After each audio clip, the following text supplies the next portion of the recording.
Selon vous, que pense la majorité aujourd'hui concernant l'Église? Serait-ce juste de dire que la plupart des gens pensent que c'est bien pour nous de nous réunir entre croyants, tant que ça ne dérange pas les autres? Je pense bien.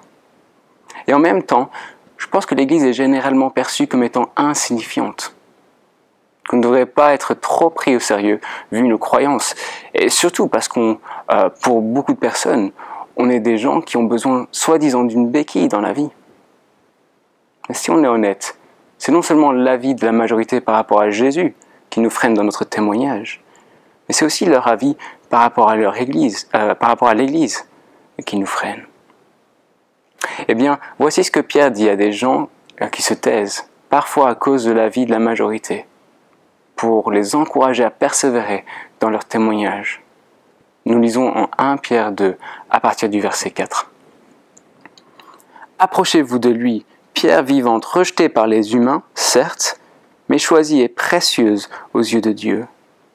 Vous-même comme des pierres vivantes, construisez-vous pour former une maison spirituelle, un saint sacerdoce, afin d'offrir des sacrifices spirituels, agréés de Dieu par Jésus-Christ. » Et puis verset 9. « Vous par contre, vous êtes une lignée choisie, un sacerdoce royal, une nation sainte, un peuple que Dieu s'est acquis. » Nous avons vu la semaine passée que malgré l'opinion de la majorité qui rejette Jésus, il est la pierre vivante, choisie et précieuse devant Dieu. Et bien ici, nous découvrons que ceux qui se sont approchés de cette pierre vivante, ceux qui sont édifiés sur elle, ils sont comme elle devant Dieu, ils sont comme Jésus devant Dieu. Même s'ils sont rejetés par la majorité, ils sont eux aussi comme des pierres vivantes. Et ils sont une lignée choisie, un peuple que Dieu s'est acquis par Jésus.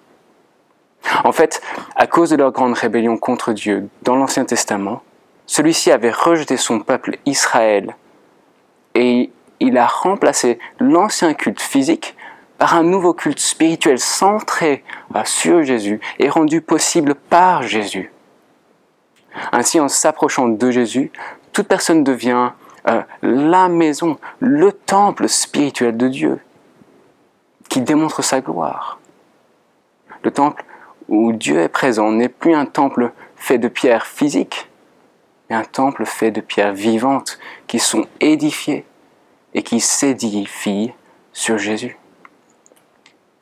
C'est donc inapproprié aujourd'hui d'appeler nos lieux de rassemblement le temple ou la maison de Dieu. Et c'est inapproprié de vouloir s'isoler des autres croyants en pensant pouvoir être une pierre vivante construite seule sur la pierre vivante. Non, c'est tout le peuple de Dieu qui est la maison du Seigneur. C'est tout un temple vivant qui s'édifie sur Jésus. Non seulement cela, mais étant bâti sur Jésus, on est un saint sacerdoce, c'est-à-dire des prêtres du roi. Et on est une nation sainte, un peuple que Dieu s'est acquis, une lignée choisie. Alors qu'on est perçu comme étant insignifiant, comment allons-nous pouvoir persévérer dans notre témoignage aujourd'hui?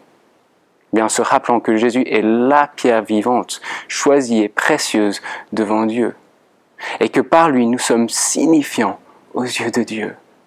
Nous sommes son temple et son peuple qui s'est acquis en Jésus.